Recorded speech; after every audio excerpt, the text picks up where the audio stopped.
Life can change in an instant. For many wheelchair users, the struggle to push forward is a daily challenge. After years of development and countless prototypes, we created Rib Grips, the revolutionary wheelchair hand rim covers with built-in ribs for ultimate grip and comfort. No more slick surfaces, no more heat burns, just pure, reliable grip.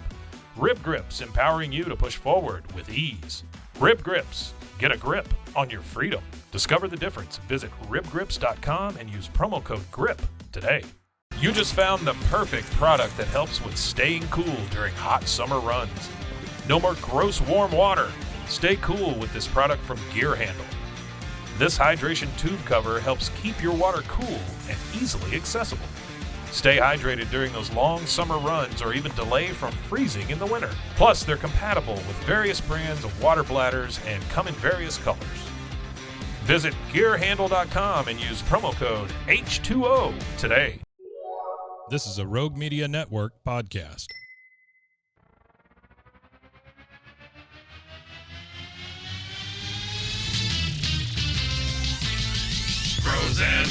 Frozen heroes. Gonna tell you about frozen heroes. Gonna tell you about comic books, costumes, facts, boots, and other stuff. In this week's issue, Batman, Fortunate Son. Oof. Welcome into Bros, Foes, and Heroes. I am Zach, joined as always by the musical one, Oh, Mr. Mike. I got music in me. Yeah, you got music today. I got the there's a music reason in why, too. Yeah? That is because the comic that we are focusing on today has to do with music. Okay. I guess before we dive into today's issue, I do love calling our podcast episodes issues. Do you want to address the elephant in the room? Oh yeah, hi. Hi, how's it going? There you go. Yeah. That's the first one. All right. This is us. Secondly, As seen on NBC. wait, were you ever on NBC? No, this is us. Oh. Thank okay. you very much. Yeah. You know, I got paid separate story. I can't wait for the comment. I got paid by the mouse once, and I will always. You got what? I got paid by the mouse once. Oh, really? Yeah, By Disney? twice actually. Now that I think about it. Huh. When times a I lady. worked in sports radio, Yeah. we were a ESPN affiliate. Okay. So when things would come in, like there's two different occasions, I got to one help out with like college radio or college game day, like the radio version and stuff too, of like Right. helping set up equipment and stuff like that. Right. And I was kind of like I don't know, like they have everybody that like helps them, but you just kind of like if they need more, your extra hands in a way. Sure. And then my favorite and the one that I loved the most was I actually got to be the stringer, or like I covered a game for ESPN nationally. Yeah. So like I What would have game? to every 15 minutes, like they would send, Mhm. reporters out to like the bigger games going on. And Yeah. so there's like three of us, and every, 15 minutes or so we'd have to call in, and they'd be like, hey, like, let's see how things are going at this game. Here's Zach. And they throw to me, and I have to like break down like, oh, so-and-so Man. marched down the, like, speak in that like sports tone and kind of like liven it up a Their bit. cups are all loose. Yeah. What But game yeah. was it? Do you remember? Was Baylor in Oklahoma. Oh, okay. It was, I can tell you, Football? Basketball? football. Football? It's the year that RG3 won the Heisman. It's Ah, that, yeah, there you it's go. the big Yeah. that was a mark. big Like Baylor won that game, and then afterwards, here you go. Here's a little inside baseball for one. you. Yeah, please. I got Inside paid- football. Well, inside Sure, football. yeah. I got paid extra if I could set up a post-game interview then too. Oh, yeah? And they told me like, hey, here are the guys we want to talk to. Yeah. Like they would tell you, and I was like, they were like, we'd really want to talk to this guy or maybe guy number 3, but Mhm. guy number 1's our guy. And so that's all I heard, and I was like, I'm gonna make guy number 1 happen. And sure enough, I did. So yeah, I got paid by the mouse. That's by cool, Mickey Mouse man. That way. Yeah. That's I an don't have a interesting story tidbit to like open it that. up. You don't have a story like No, that? I don't have a story like that. Oh. Yeah. You, That's it. you I just don't have a story like that. Oh, okay. Well, there we go. I'm I glad I will just put say, myself out there. hey, Vitamin Water, you're doing a great job. Because Not a sponsor. not a sponsor. This coconut lime water is very good. I was just intrigued by a green drink, but Are you often intrigued by well, green drinks? I don't buy a lot of green drinks. Do Okay. you? I mean, think about it. Mm-hmm. I'm trying to think. I've had the coconut lime that you're having right now. This doesn't count. So I've had that green drink. Right. I guess you get that green juice. Mountain Dew, if you occasionally have a Mountain Dew, is green. I think that's electric yellow. It is a neon kind of. It is kind of neon. The bottle's green. That's true. That's I true. don't know. Okay, Oh, I think we've done enough. Hang on, and hang he on. dropped it. Oh, man down. Drop my coconut lime vitamin water. I Zero think that's sugar the forever perfect you. transition for us then to get from us just rambling and actually into our comic for the day. I know that you want to do that, but can I ask you one more thing? What? Why does it say Forever You on it? What does that mean? What do you mean? It says Glassoo, or whatever that company's name is, vitamin water, zero sugar, Forever You, coconut lime. I don't know. I'm not coconut lime. Well, I think like forever you, like be forever yourself. I think it's like a tagline like that. Okay. Maybe. All right. So this is the equivalent. This is the drink equivalent of one of those candy hearts you get on Valentine's. Oh, you know? Okay. Oh, you're talking about the hard, like chalky ones. Yeah. I thought you were talking about the Dove. Oh no. Which is no, okay. No, that's a whole different level. Those things, and this is gonna sound so bad. Little chalky hearts or the Dove? No, the Dove hearts. Okay. I mean, great chocolate. Uh-huh. But like Good for job, Valentine's, when you unwrap them, they have like sayings on the inside of them. But they Do they want really? it to be romantic. Yeah. And to me, some of them are just, I don't know if it's like actual people that write in because it's all It's, like, like signed like intrusive. Barbara S. or like, Sean M. Like Way to go, Barbara. Yeah, like whoever made or wrote the, Oh, I see. So somebody writes it. But and I don't put know. Their I name don't know if after it. people are actually writing them and sending them in, or if Dove's just lying to us. This one has a message on the inside, but it's all backwards. I can't tell what it says. You have to hold it in a mirror. Oh, wait, it's the front of the cap. Sorry. But I do get a little irritated because I feel like they're all like the, love is never having to say you're sorry type. Yeah. Things, like just very over the top. Love emotional wins. things. Yeah. I mean, Eat, pray, it might, love. Yeah, that kind of stuff. You big Eat, Pray, Love fan? Oh, fan, boy. You can't keep me away all from right, it. let's get off the whatever it is. ramblings. Let's go ahead and get into our comic of the day, which is a doozy, Mike. I will tell you this. We've covered a lot of stuff on this show. I never want to call anything just like bad because as creatives, we know you put a lot of time and stuff and you put projects out there and sometimes they just don't work. Right. I mean, oftentimes. Yeah, a lot of times you'll think it's hilarious. Yeah. And still think it's hilarious. Adult puppet show. That, but you go and you produce it once and it just doesn't catch on. So, it was a great show. You don't think the adult puppet show caught on? It was the one show that we put together and did was hilarious. I thought it was great. Yeah. But and I thought there was only one, so I don't think it caught on. And that's that's one of those things where we're gonna have to dive into that more. It's like if you know kind of thing. Yeah. I mean, hey, and the people that were there loved that's it. True. If you were one of the 100 people there, there was a lot of people there. It was decent. Yeah, it was all right. Yeah, it was all you right. got to experience. Everybody got a free bucket. I mean, it was great. If everybody did leave with a free Home Depot bucket. Also not a sponsor. All right, our comic today.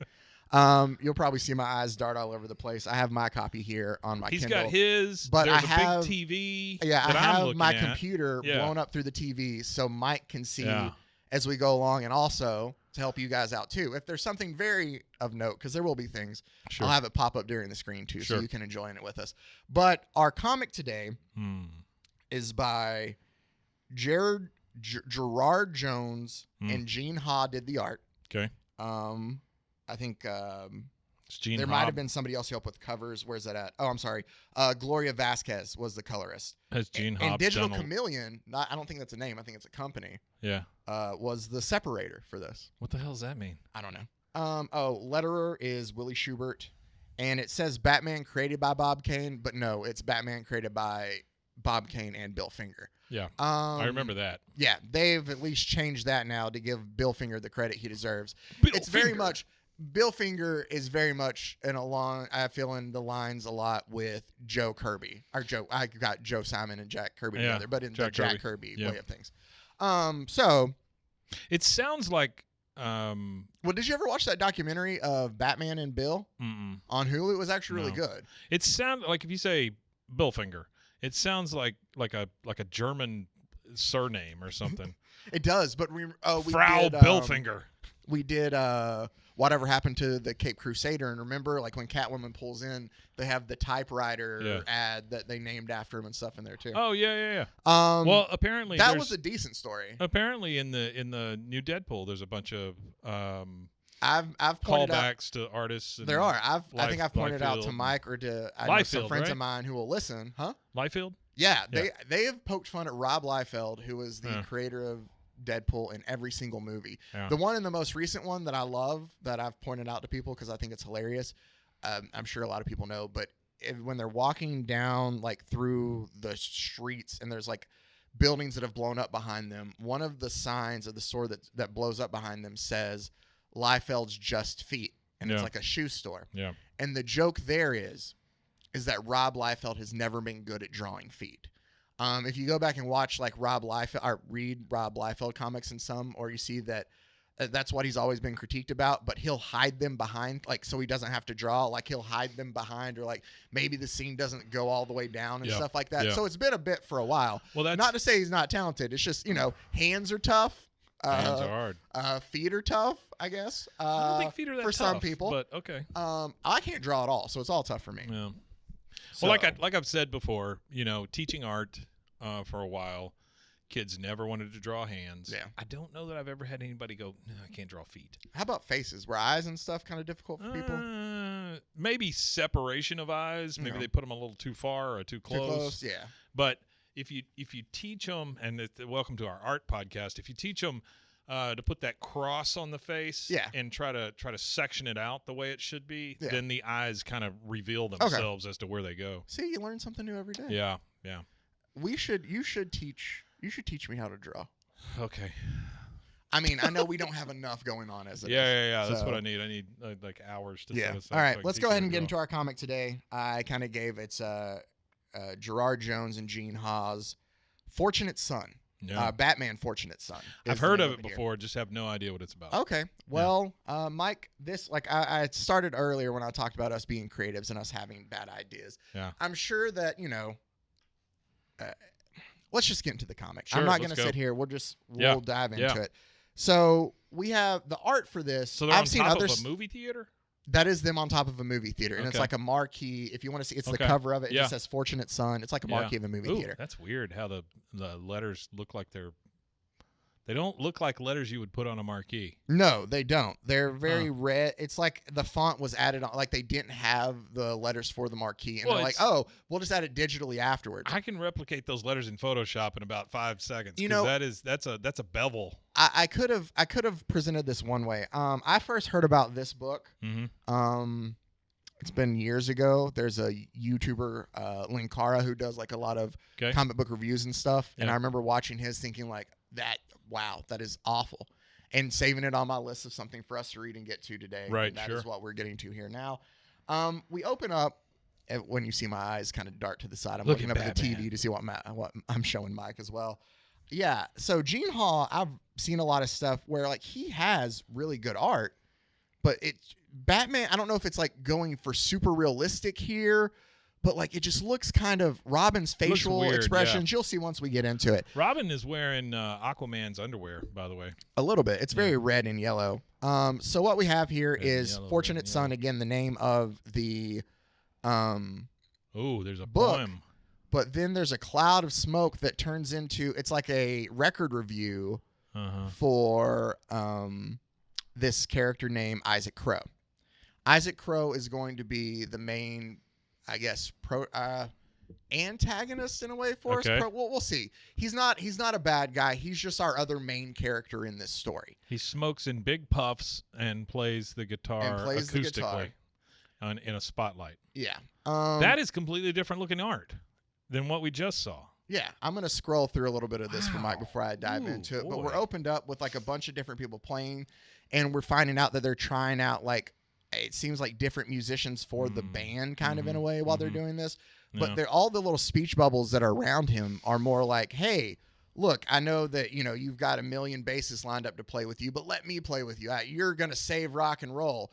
Man, I've never heard somebody that, plays the kind of, I'm paraphrasing on some of this stuff, but it's essentially all these phrases like, I've never seen somebody so good at rock and roll as Isaac Crow. Like, he's going to be the savior. Like, You don't need to think about anything else again. Like, you just play the hits, man. We're going to get you. Don't stress out. Just play the music. And we go through. But while it's doing this, like, more and more pops up because we see then they're telling him, like, you got to get your image right, man. Like, we can't sell the music unless your image is right, too. Like, music's a visual medium. Like, they're trying to play the whole music's a visual medium. It does say that. It goes, that's look, because music is a visual medium. That's not true at all. It's not. It's a very audio medium. Look at music videos. Look at Steven Tyler. Visual medium. If you look at Steven Tyler, you'd know that music is not a visual medium. So in our story, this is Isaac Crow right here. Then Mike. He's our rocker, and he's like, it's dead. They killed it. They like already killed it. He comes in. Yeah. And he tells his girlfriend. Okay, hang on.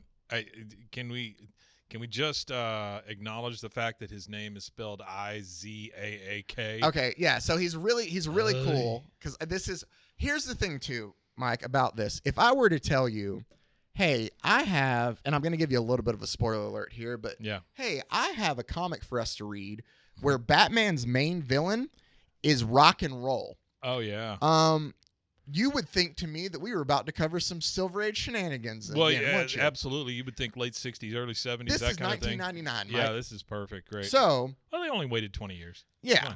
But he walks in and he tells them, like, oh, like, you've almost killed it. Like, I'm sorry, you've almost, like, they've killed it. Yeah. They've all killed it. And his girlfriend, I think her name's Evangeline.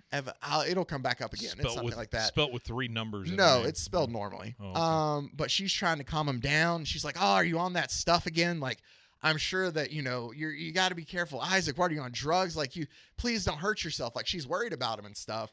And he thinks that his career is coming to an end, kind of. Mm-hmm. Like, he goes on and on talking about like what the record label has done. Put in a hologram covered double CD Isaac Saves Rock and Roll gift set for Christmas, and don't even punch holes in it. Like, he's just going on and on about like, oh, they're like over marketing him and stuff like that. There's going to be a lot throughout this thing of how music is an art form. Yeah. And they're killing, not like that, but it's not, maybe even not even music. I'm already confused. It's the whole argument of how, just wait. It's the whole argument of how, like, selling out, I guess, is a big deal, right? Yeah. For this. And I've never understood that concept of selling out. Yeah. I mean, I guess I did when I was a teenager or whatever. But aren't you in it to make money? That's what I thought the goal was, like, Okay. All right. But I did have somebody tell me. It's just about the music here. I did have somebody tell me one time that our little company here has a bad reputation because we're about money, not art. And I was like, but that doesn't make any sense. We want to make money just like everybody else. Yeah. We also want to put out cool things. I think... this person also worked at a Waffle House, so I think, first of all, don't besmirch the name of Waffle House. No, I think Waffle House is great, but every once in a while they're going to make a bad hire. So, I will add, like, I get the argument of, like, art transcending what it is in a way and, like, being something special to people. Sure. I get how, because there's songs that I listen to that, like, I feel that, like, they mean a lot to me. I get that. It's just, in some instances, like, it's like trying to find a balance. Like, if you want to, and there's nothing wrong, if you want to focus just mainly on the art, then just go out and focus on that. Yeah, and there's artists and musicians that I know do that. Sure. And I absolutely adore, and I can appreciate them for them because they're following their dreams there. Mm-hmm. But if you want to make a career out of it, like, it seems to be kind of an unfortunate, like, you have to. Well, you got to pay your rent, right? Exactly. I mean, I think there are also people that take that term artist and turn it into like, oh, don't mess up my anything, and I'm special because I'm an artist. You got to treat me different and stuff. I've run across a lot of that stuff in the last 5 or 6 years, and I never, like, my wife will call me an artist every once in a while in front of people, and I'm like, no, please don't say that, because I don't think I am. I think you're running into the wrong artist, then. I get that. Like, I've seen that. I've seen some, but what his character is here, the thing that's just kind of, I don't know. We'll get into it. All right, I got you. So he doesn't want to sell out. Huh? He doesn't. I'm telling you kind of this. He gets on a stage, plays all his songs, wants to make money, but he doesn't want to sell out. Yeah, well, they never talk about that. Like, that's somebody else. Who is it that brings it up? Somebody brings that point up later in the book, kind of. Or I thought, or maybe it's just a thought I had while reading it. You know who sold out? Batman. Batman sold out. Batman is ridiculous in this, Mike. This might be the worst version of Batman ever. Oh, really? He does the stupidest thing I think I've ever seen Batman do. Let's see it. Let's go. So, I'm ready. Our rock star, Isaac Crow, is, it looks like he's getting ready to... Potentially, he's thinking of, self-harm of some sort. Yeah. He's holding a gun. It makes you think that, he's potentially thinking about suicide. Too, it is. The gun, they were like, look how long that it's excessive. Until off screen, we get heck, boy, you can always just play the old ones with a new beat. Because he's like sitting there talking to himself. And he's like, no one likes old man comebacks. Like, what am I going to do? Yeah. Like, once I'm dead, like, they don't want me. Like, oh, my songs are more mature. Like, he's, like, talking to himself about that. Once I'm dead, they don't want me? No, once I'm done. Oh, It's like no VH1 interviews about how happy I am with the wife in the salon. Yeah. Or the new tanning salon. No new songs left to play is what he says. And that's where the voice says, well, just play old ones at a new beat. Because, Mike... I would freak the hell out if I walked into a tanning salon and they were playing a song that I made. Well, he owns the tanning salon, so that's why they're playing the song. This guy does? That's what he says. VH1 doesn't want any interviews about how happy I am with the new wife in the tanning salon. Oh. So he's saying, like, okay, once I'm done with making new... I think his argument here is, like, they're going to use me till I have nothing else. Yeah. And then what am I going to do? Like, VH1 doesn't want to listen to old musicians. It seems like a natural progression, rock I just didn't understand tanning salon. To tanning salon. Yeah, but I mean, that voice off panel, though, that was talking to him, it's a character called, well, okay. Who does he look like? He's kind of a blonde, elvish. That kind of blonde Elvis. That is exactly what he is. Okay. Because what was Elvis's nickname as well, Mike? The King. The King. Yeah. Okay. There you go. They refer to this guy as the God. Okay. He is honestly just a blonde Elvis. Yeah. They couldn't even go with just Elvis. I mean, I don't know if you could or not. Sue you if you use Elvis in a comic. Maybe they were worried about that, so that's why they created this character. And the God essentially, like, Isaac thinks that he's having these hallucinations, or maybe then, hold on, the God of rock and roll is appearing to me to kind of help save rock and roll then. Yeah, that's it. It's like he has his thoughts, like, and so he tells me, he's like, why did you come to me? Like, out of everybody, why come talk to me? And all the Elvis ghost says is, you got any peanut butter, fella? I'm hungry. So can we just call him Blelvis? Blelvis? He's blonde Elvis. Blonde Elvis, Blelvis. All right, so sure, Blelvis. I'm so gonna butcher that by the time we get done. Always told me. Yeah, and like they write it where he talks like him, but there's back and forth between. I'm not going through all the dialogue. There's a lot of dialogue in this. I'm just going to shirt it up some for you and give you the do you think this is meat and potatoes. This has got to be like digital art, right? I mean, this is funny that you said that. I was going back and forth between two different Batman graphic novels this week. Yeah. Or one shots.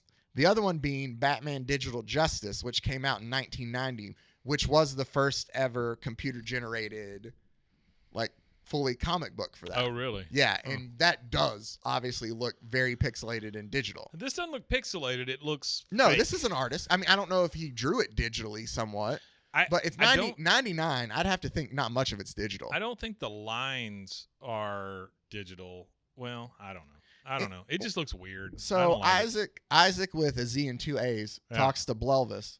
And like Blelvis is telling him, like, Mom always told me that I would be a special one, or that the last shall be first, and what they say in the prayer meetings. He's essentially quoting, I think it's Matthew. In the prayer meetings. Yeah, I think it's essentially Matthew 20:16. Boom, watching me drop all that residual. Just remember, he said meetings. There's no G in there. No. Also, as a guy who grew up in Southern churches, they are eating after that as well. That's when any reason to have like potlucks or something, they would have. You know what I can't do when we're only audio? What? I can't do stuff like this. There. I got to keep that in now. So, because editing that part out would be way not worth it. That's right. So back to Blelvis. But I was just saying, like, he talks about Isaac thinks that essentially he's appeared to him to help him save rock and roll. His girlfriend karate kicks the door down. Of course she does. There's a hi-ya She in says there. hi-ya, and the door kicks says the door down. launch. I do love sound effect words, man. Like they're growing more and more on me. What are they called? There's names for them. Well, I know there's names for them because I don't know. Because not Electric Avenue. What the hell was that? Schoolhouse Rock told me about it. Schoolhouse Rock taught me that he's a bill. But I'm saying Schoolhouse Rock has one about these kind of words. Wow, boom, pow. That's onomatopoeia. Is the word? Isn't that what that is? Well, okay, I guess technically, yeah. I thought you meant like there's a word for sound effects in comics too. I thought that's what you were talking about. I was doing more like descriptive, Oh no. Loud words. Well, onomatopoeia is words that like the sound, like you say them like the sound they like buzz. Yeah. Or like pow. Yeah, bang. Exactly. Wow. Wow, we have gotten off track on this a lot, and we have not gotten into Batman at all. Sure. So I will try to hurry us up and get us back on track. You're fine. She busts in, and he's like, Isaac. Like, she's like, who were you talking to? And he's like, no, he was here. Oh, he's gone. And he turns back around, and the guitar is just there on his bed. Yeah. And, his girlfriend's like, come on, baby. There was nobody here. You understand that, right? Come on, baby. And he's like, no, like, I'm telling you, we talked to him. Like, something about death. The death of one, blessing to another. Like, and his girlfriend's like, you're headed down a path of self-destruction. And self-destruction obviously makes him think of something because he's like, self-destruction? I mean, where's the meth? I got it. And so what we see then is there's a lot of this in here. Mm-hmm. There's music notes speech bubbles, around speech bubbles. Music. Yeah.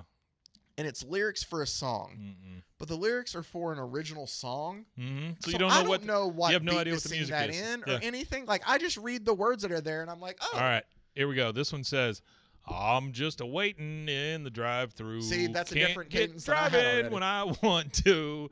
She say, look, what brought you? Don't you like it? Well, you stole. You're supposed to. You're supposed to. Okay. Yeah, I think that's more, great. No, see, you went way too happy. Me reading it, I think, do you want my reading? I think it's more like, I'm just waiting in the drive-through. Can't get driving when I want to. She say, look at what brought you. She say, don't like it? Well, it's supposed to. Like that kind of. Like a Chris. It's funny, Isaac. I feel it's like a Chris Isaac type ballad. Okay. She looka. It does, yeah. And she say looka. Supposed to. Oh, okay. It does looka. They write how I guess he was supposed to rhyme it. What we see here though, that's a music video that's playing of this current song for Isaac. And that's Isaac. That's Isaac right there. Even though he's blonde and he kind of looks like Blelvis. Yeah, he does kind of look like Blelvis. Isaac is blonde. Okay, all right. Not What I Ordered. As the Crow Flies is the name of his album. The song is called Not What I Ordered. Great, since he's Isaac Crow, by the way. As Not the Crow, What I Ordered. As the Crow Flies.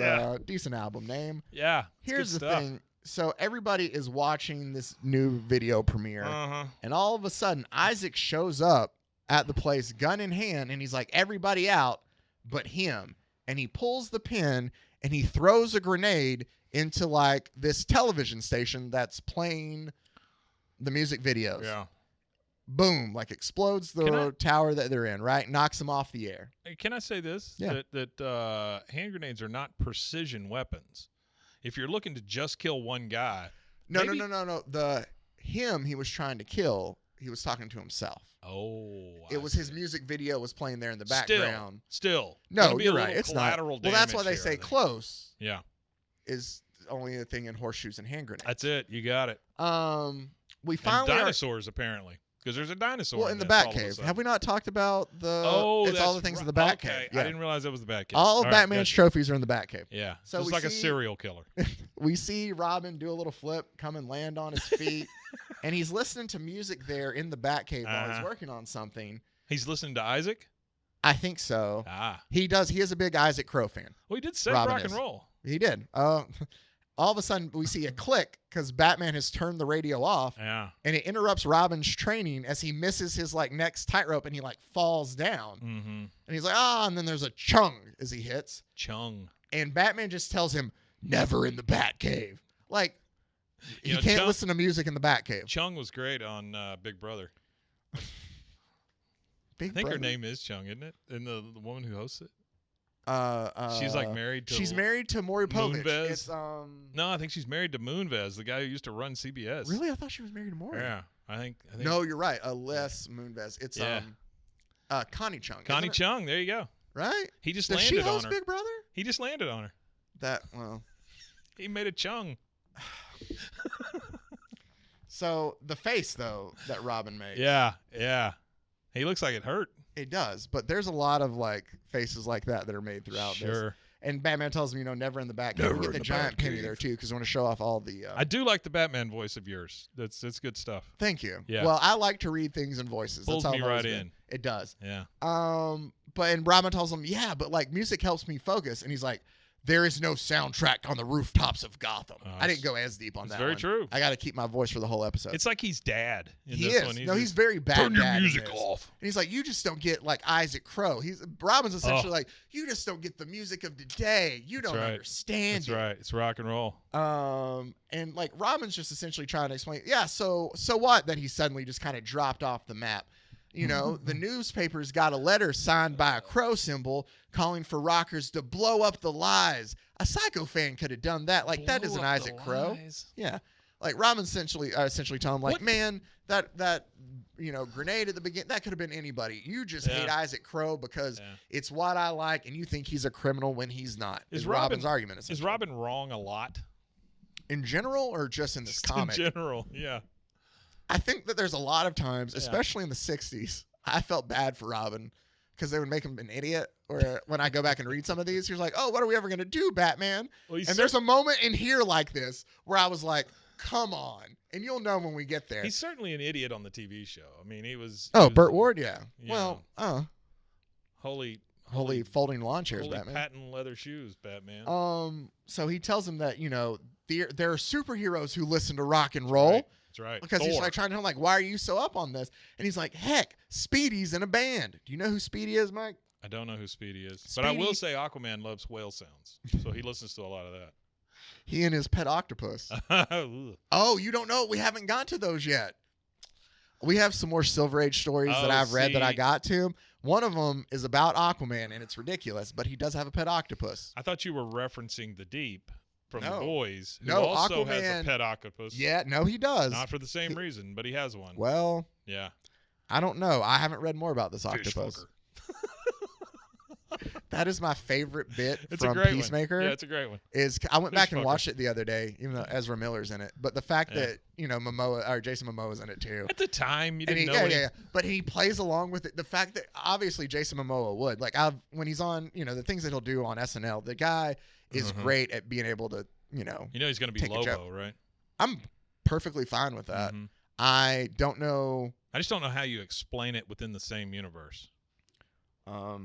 You don't have to because there's two Batmans. That's true. That's true. I'm just saying. Batman. If you want to sit there and get caught up in the fact that, there's different things and all that, it's at the end of the day, it's all fiction. I'm just going to go watch the movies because I enjoy the characters. Just enjoy it or don't. Exactly. Just like we talked about, spoiler alert. This is a massive spoiler alert. So if you're watching, I'm going to give you a bit, like 5 seconds. All right, you've been warned.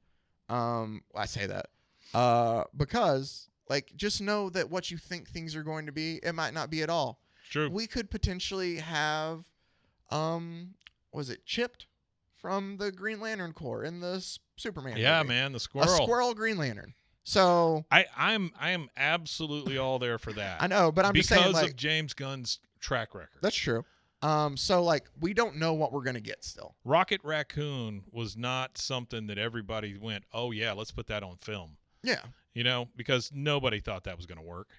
But he works with the Guardians of the Galaxy with what they were going for of right. I get it, but I'm saying who looks at that and sees the comedic part of it and can make him tug on your heartstrings when he's just a CGI raccoon. Oh, for sure. I mean, he does such a damn good job at that kind of stuff. Oh no, for sure. Any of you guys out there that don't like James Gunn, you can go away. Mike is a big James Gunn fan. I am a big James Gunn. I am too.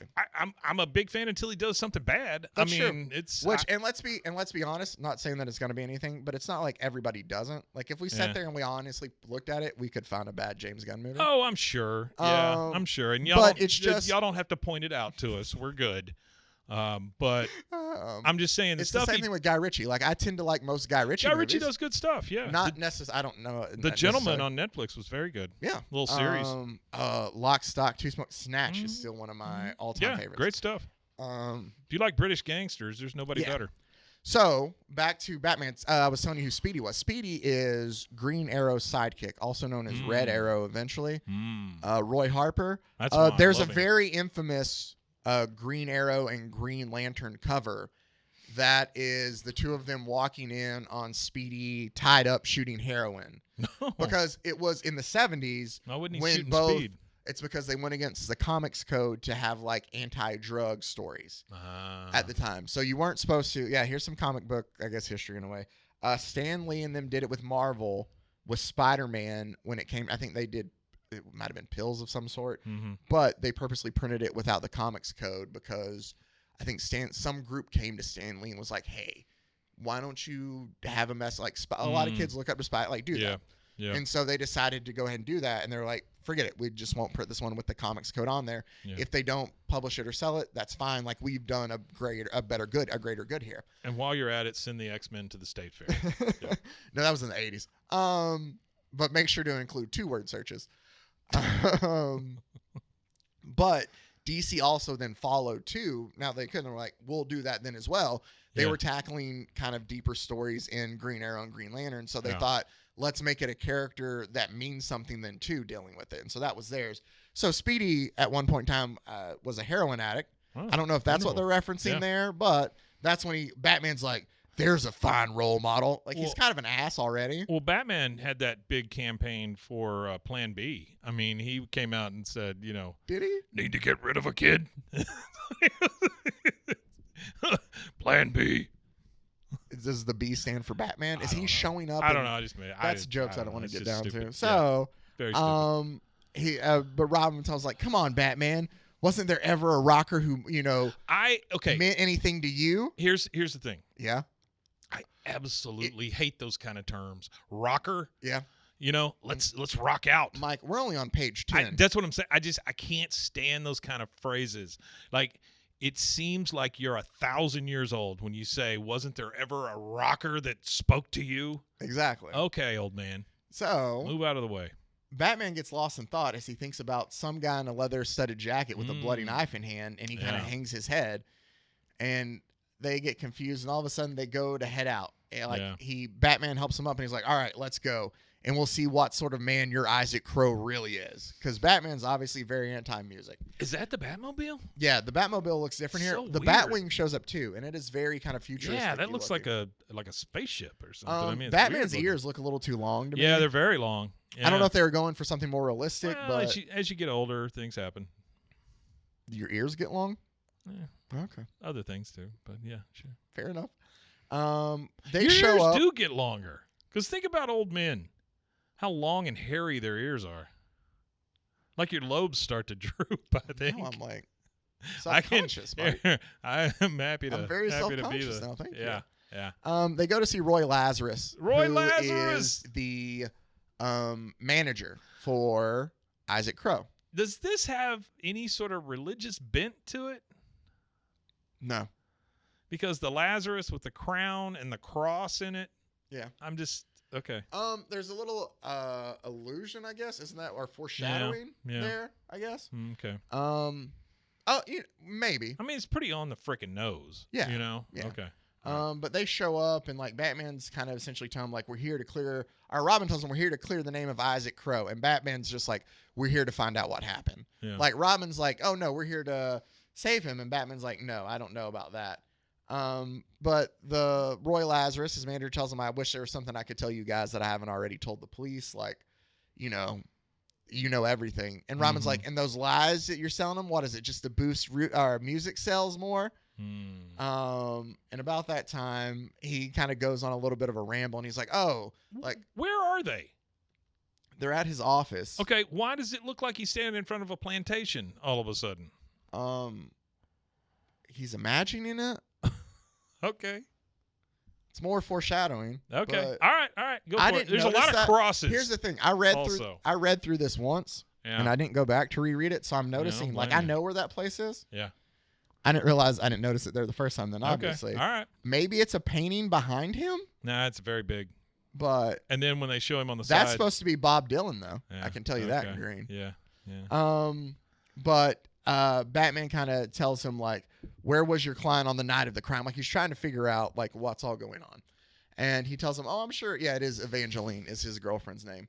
I'm sure it was with Evangeline Dove. Like, you know, what rock cliche wouldn't be complete without the wicked girlfriend? Oh, I meant to tell you, the diatribe he went on earlier was he was essentially telling you, like, oh, yeah, that's the cliche rock and roll tale about an evil manager trying to exploit, you know, everything out of his client. Yeah, sure. I'm not like that. I got to this business for the people I loved, like the musicians I loved. It's not to do all that. Where's he? Yeah, artists like Isaac give me that communion because he talks about the religious part. He likes to talk about prayer meetings and stuff like that still. He says, like the hot night and over the plantation bringing moans of joy and pain from the dark. It's a disgusting sentence. Oh, how fun. Yeah. Anyway, so it's bad. This is very stupid writing. So, you know, they're trying to figure out what's going on. And about that time, he threatens him with cell phone with a flip rings, phone. and he's like, Roy, what? And Batman still, like, grabs it from him so he can hear what's going on. And we hear, he's gone, Roy. He had another freak out. Said the God came back again. So Batman is listening then. Batman has just stolen the phone from he just takes his Lazarus. phone. Yeah. And he's not saying anything. So here's what you have to think and of. Why is he not holding it up to his giant ear? Well, I don't know. He is. He is holding it up. Well, but his ear's down his here. ear goes up so far. But here's the thing. He's it's like Roy like Lazarus. What? And he's just sitting there holding it, not making a noise. Or I can only imagine, like, Batman is creepily breathing into the phone. Like, while she's reading this. Or while she's telling him all this. Anyway. Oh, I had a big lunch. So, he says he's got to go to the source. And we get flashbacks of, like, Isaac's driving in his car with the God again, or Blelvis, as we have coined him. And Blelvis, again, all about food. Want to get a cheeseburger? He tells him, but he's like, you know, they're headed out. You don't know where they're going. It's just back and forth. Like, you know, it was different for you. You grew up in a shack, is what Isaac tells him. Like, your manager was a sideshow peddler who didn't care what you did for yourself. You knew real pain, is what he tells him. Like, I was born middle class. My parents were in the music industry. Hang on. We can't go past that. Go back up just a second. I have a manager who doesn't want me to do drugs. Because Blelvis is singing, and the song is, "Ain't had no milk and butter since my milk cow went away." That's a catchy tune right there. He's talking about an actual cow too. Oh yeah. Okay. Yeah, I think he's talking. I don't think there's any. I hope he wasn't there. No, I don't think there's any allusion to that. I think he's just. Yeah. I think it's just showing that he's a good old farm boy and he became a star. And he wrote songs about cows. I love my cow and I love my butter. I hate that I lost my milk cow. I love my buttery cow. Here is one of we're getting ready here. This is I'm sorry, I keep seeing things as you're I know, but here nuts. we go. So we flash back in between Batman and Robin trying to hunt them down. Yeah. We get the reason for why. I lick my lips a bit because it kind of upsets me, just a smidge. Why Batman hates rock and roll music. Okay. They're riding together and Robin tells him, like, nobody was hurt anyway. Like, is it such a huge crime to knock off some cheesy videos off the air? Yeah, it is, Robin. It is. It's like property. It's property damage. Terrorism. It's potential, like, endangerment of others. Because you just told him to get out, but you still threw a grenade in there. Yeah, Robin, you dumbass. There's a lot of stuff that is still a crime in there. Yeah. And Batman just doesn't even listen. He's like, plug the triangulation of that woman's cell phone transmission into the highway patrol monitor. He's like, you quit gabbing, work. Shut up, rock and roll boy. There's work to do. And then Robin looks like a kid from like a Campbell's soup ad. He does. But Robin I ask him, didn't you ever listen to rock as a kid? And Batman tells him, once. You ready for this? Yeah. No, Bruce. We don't listen to that sort of music in this house. Now you'd better get ready if you don't want to miss that Zorro movie. That's the one where they get shot afterwards, right? How do we make Batman hate rock and roll music? Yeah. We have it be the one time he listened to it is the same night his parents died. How lazy is that? It's very lazy. Yeah. So can we see the pearls fly again? while rock music is playing in the background, just so we know for sure. Love a good origin story on the ninth time. That is part of the reason. That it's twofold. That is part of the reason why Batman doesn't like rock music. Sure. It's because his dad was like, Bruce, we only listen to classical jazz here. Classical or maybe jazz. some nice piano music from time to time. Yeah. Please turn off your chamber music. Your raucous rock and roll music. And can we please get ready so we can go see that Zorro movie? Thank you, son. That Zorro movie.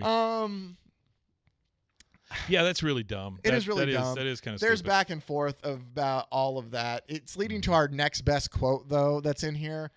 So, like, Blelvis and Isaac are just talking about, like, how things are out in the world. It's not important to the story. That's why I'm just skipping it. Because some of the dialogue is just bad. And I get it. Yeah. I want to save something for you guys to read. Yeah. But we go back to Batman and Robin, and they're in the car, and Robin goes, I mean, wasn't there a lot of great punk coming out when you were and Batman slaps his hand away from the radio again and goes, Punk? Punk is nothing but death and crime and the rage of the beast. Sorry. Punk is nothing but death and crime and the rage of a beast. That seems like an overreaction. Just a tad. Yeah. Well, you'll see why he has that. There's a lot of talk. I can't do my Batman voice. I haven't seen Batman open his mouth yet. No, like his teeth are always clenched the whole time. Punk is nothing but death and crime and the rise of the beast. Yeah. Rage. So, sorry.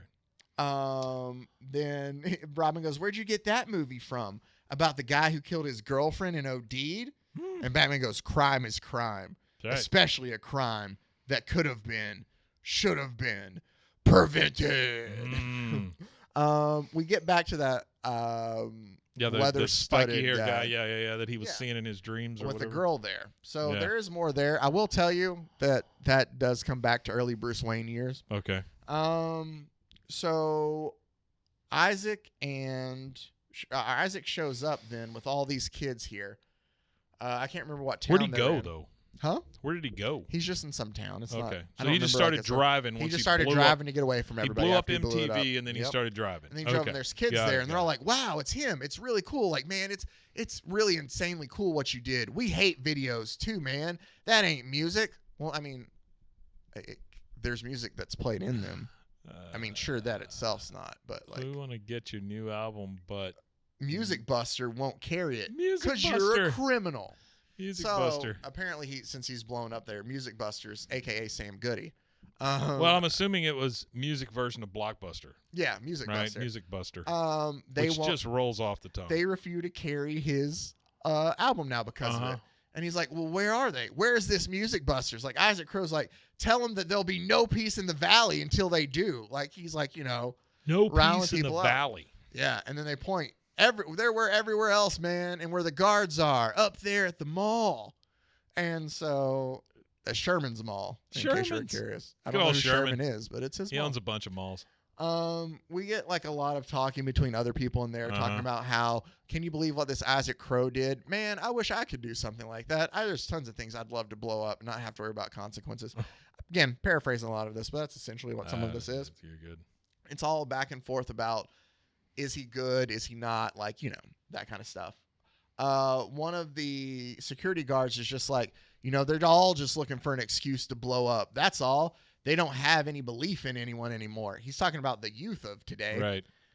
Which I hate to tell you, that's how everybody thinks about the youth of today. Sure. I guess that was me as the youth. I was a little bit too young. But so I was apparently the one that didn't believe in, had no belief in anything anymore. And now I hear older people saying that about kids of today too. So I'm just saying, like, it's all cyclical there.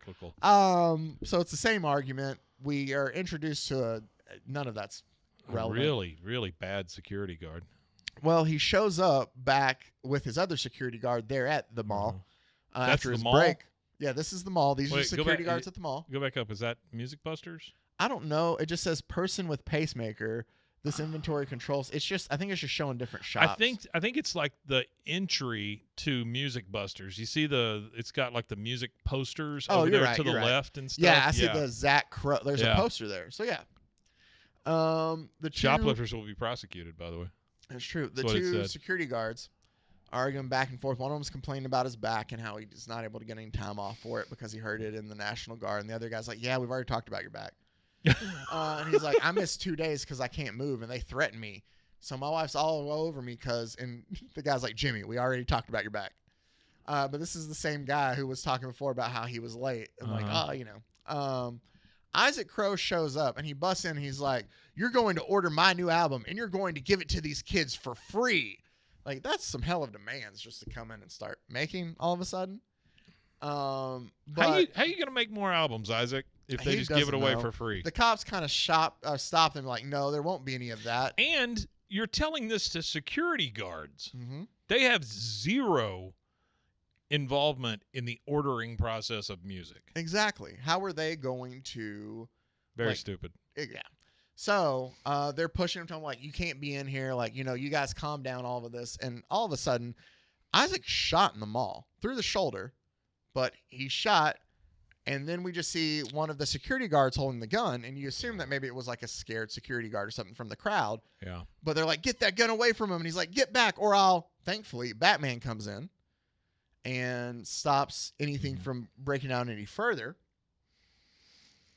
And Robin's like, oh, it's really you, Isaac, Mr. Crow. We got to get you out of here. We can clear your name of all those. And when he does, he's kicked in the face by his karate-knowing girlfriend. She can kick through doors. She kicked Robin in the face. What's her name? Evangeline. Evangeline Dove. Evangeline Dove. Yeah. Evangeline. Why can't you? No, that's Chuck Berry. What is that? That's Maybelline. So, I can't believe I sang. You're welcome. So, Evangeline tells Isaac to run. Maybe it's Maybelline. Yeah, and Robin and her get into a fight. And she beats up Robin. Thump, it says. It's like as he hits the ground. Batman's trying to take out all the other mall parishioners. I don't even know if they're there as part of the Well, that's the thing. He's just group. storming through humans. I think Batman's just beating up people at the mall. And then he's like, no, like you let him get away. I can't believe you let his girlfriend throw you. This is the dumbest thing I've seen. And the sound effects for the cops is ooh-wee, ooh-wee, ooh-wee, ooh-wee. You know what it reminds me of? Mr. Poopy Rick and Morty? Yeah. Mm-hmm. Ooh-wee. Yep. So, but Batman's giving him crap for like letting the girlfriend beat him up. And he's like, hey, she can fight. She knew moves. And Batman goes, she's a bass player, not a fighter. Luckily, she'll never outrace my... And about that time, all the police cars just like crash into Batman and stuff as they're trying to get away. And like, Batman, look out, police. And Batman runs into a light pole. Oh, my God. Batman has ran the Batmobile into a light pole. Wow. And he's like, blast it. We lost them. So they get away. Well, yeah, you hit a freaking light pole, Batman. They get away. Dumbass. And Robin's like, Batman, we got to go back. Like, we got to stop them all. And he's like, the police have it well in their hands. And Robin goes, that's the problem. It's the police I want to stop because they're sitting there just choking out all the kids and stuff. Sure. And Batman goes, those are rock and roll kids. You can just choke them out. This musical infatuation has clouded your judgment more than I feared. Is that why you let Crow escape? So Batman's like, your love of music is why you let him go. No, Batman, you let him go when you hit a freaking pole. Exactly. Dummy. And I was karate kicked by his girlfriend, and she beat the piss out of me. True. But yeah, it's because I love music. Got kicked in the face by a and bass that's where player. like Robin's like, let him go. I told you. And Batman's like, Robin, if you can't give your all to this case, I may not want your help at all. He's like telling him like, if you can't give me everything you have, I may not want your help. This is uncomfortable, them having this lover spat like and he's this. like, yeah, well, you may not get it. We're close to. It says Batman sucks. It says we're about to get to the worst Batman point. So Evangeline and Isaac are driving down the road, and they're trying to figure out that she's letting Isaac drive in with the gunshot wound. And she's like, we need to get you help. Like, will you shut up about the guy? Because Isaac's talking about Blelvis again. Right. And she's like, will you quit talking about the God? Like, we've got to get you out of this. And he's like, I got to find him again. We're in the Cradle Lane, man. He's going to tell me what to do next.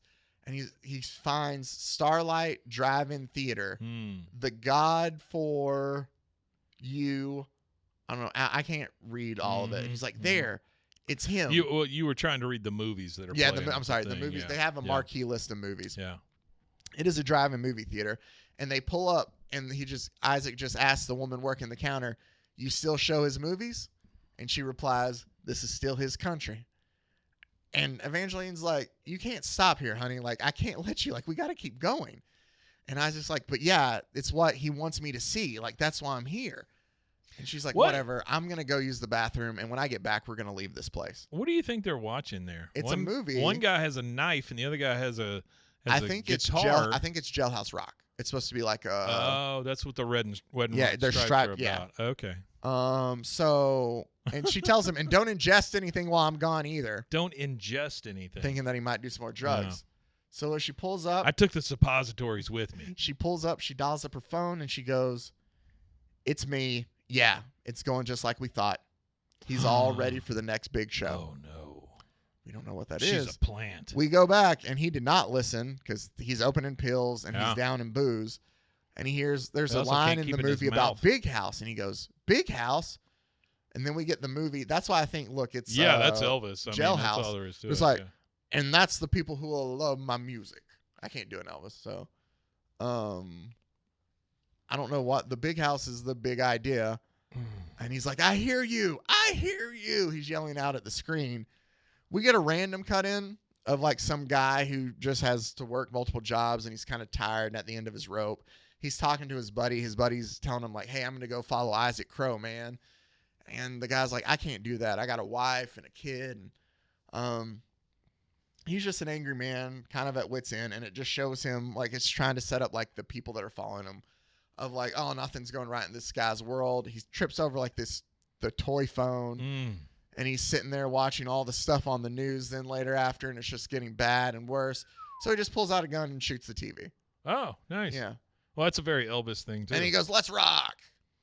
And then we go back to Roy Lazarus. How is that not Elvis's suit in the background? It's not Elvis. It's Elvis's suit, not That's Elvis. Fat Elvis. And Roy Lazarus, the manager, is sitting there, and he's kind of like talking to them all and telling them about how the madness, the religious ecstasy. It's like a exhibit for the god. Okay. Like that's what I seem like here, because it's like this isn't a case. And if you look back behind everything, there's like pictures of Elvis up there and stuff. So it's like a place for them to come to like see about his music. Oh, here we go. Opening homage to the god of rock and roll. So it is. There's a gala for this. Got it. And Roy Lazarus is telling like it's how a gala important that music people is. with no shirts come to, apparently. Exactly. Yeah. And he's like, just to feel that human mass, you know, the communal power that's, you know, alienating. He's like going on of like how music brings people together, especially his music. And you know, I'm just great that we can have like this thing here. But he's like, he's like, they're all reflections of him, as in the God, you know, seeking liberation and communion through self-emulsion in his fire. Sadly, for too many of them, the self-annihilation proved to be permanent. Too many premature deaths, every one of them a prophecy or a stigmata of his, as in Elvis. And he goes, that's what frightens me. I don't want my Isaac to be just another dead young saint. And then we see off panel, I'm glad to hear it because I'm going to catch your runaway saint and you're going to help me. And it's Batman who's shown up at the gala and he's pointing down at Roy Lazarus. This is the dumbest thing Batman has ever done, Mike. Okay. So Robin follows behind him and goes, you mean you actually agree with me? And Batman tells him, I agree completely, Robin, that I lack enough knowledge of rock and roll to understand the full context of Crow's mission. That's why we've come here. And Robin goes, wait a minute.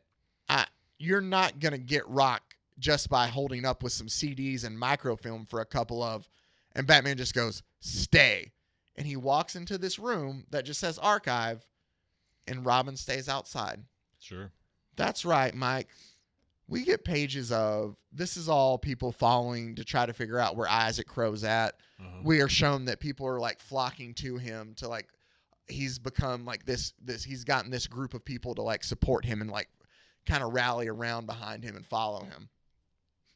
And so they followed him out to this woods and he's like playing music, him and Evangeline. Yeah, it's almost like a little cult of his.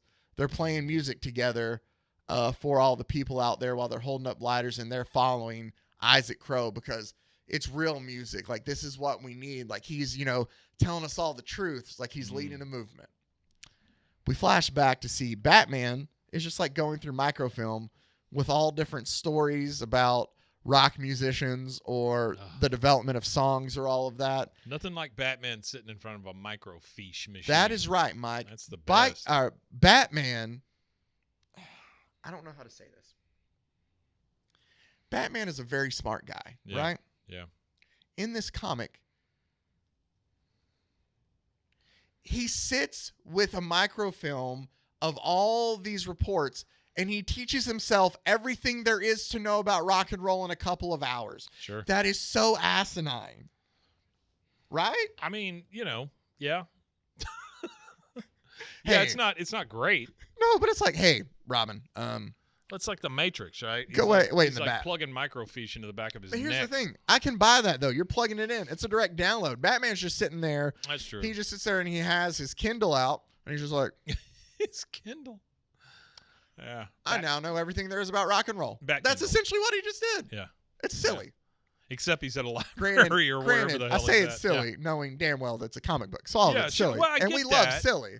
I get that, but you still want it to be semi-realistic. No, I do. It depends.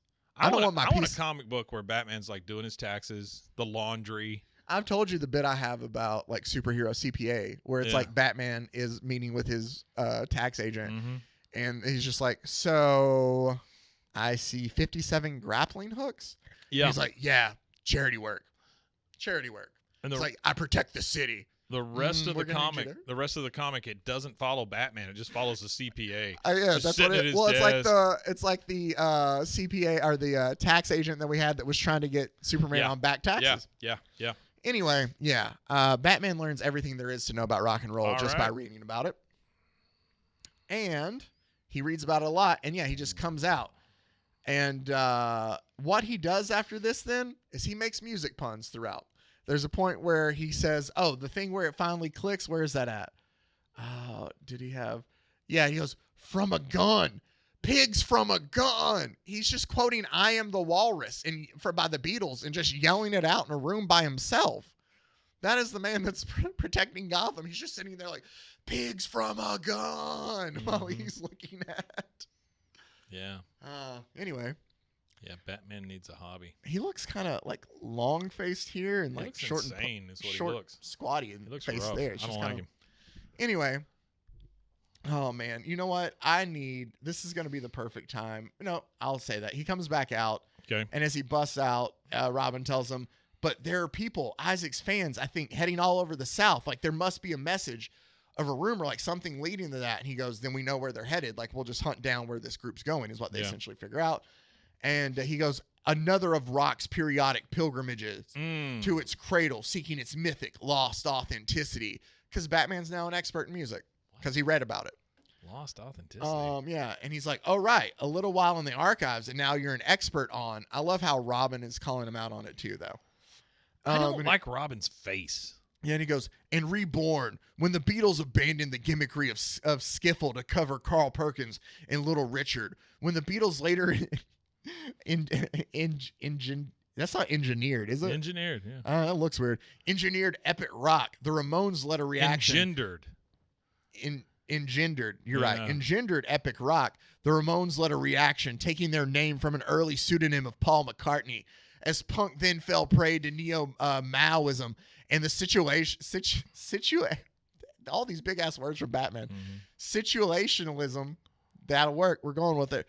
Rockabilly was rediscovered. Again, like I'm saying, now, not only does he know everything about music, he sounds like he is writing a review for Rolling Stone. So, does he think that skiffle and rockabilly are the same thing? I have no clue. Ask Batman. He's the music expert. All right. So they leave to Next head episode, out to go ask find. Batman. Huh? Next episode, Ask Batman. Ask Batman. We just pull questions and ask Batman. So they leave to head out to go find where all these followers are. Yeah. As Roy Lazarus, Watchman, goes, yes, my boy. Now he knows everything about your music. Where did the bat plane come from? They had landed it out there. Just out of I don't know. nowhere? I think that's how he showed up. Like it didn't show him arriving. Okay. So where do you think they're heading then, Mike? If they're headed down south, it would be to the Graceland equivalent. Oh, there you go. Okay. So they're all at the God's house. I was going to say Tupelo, Mississippi. They're all at the God's house, and people they're giving a tour of it. There's cops on guard, and they're like, no, in Europe, Isaac Crow, after he kicks the door in and he and his group come in, he goes, in Europe, the relics of saints are on display to all their worshipers. Free, just like it should be here, kind of is what they're giving them. So they kick through the door and they burst into, I'm going to call it Graceland because that's what it is. For a second. They're all shouting free, but one of them, it's a bottle. I thought it was money in his hand. I was like, why are they saying free? He's paying, I'm paying for everybody. That's what it is. Mm-hmm. So they bust through and they're like, it's true. He's here. It's him. What do you think they have in Graceland, Mike? Banana sandwich. Oh, Jesus. What about the god just laying in state? Corpse in a glass case. No. Yep. That's not a thing. So they all decide to put him on their shoulders and start heading out.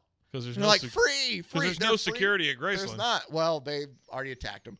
So free, and they are carrying the body. But those two guys, of Elvis. Who did they attack? Who? To get in. Oh, I see. There we go. Okay. All right.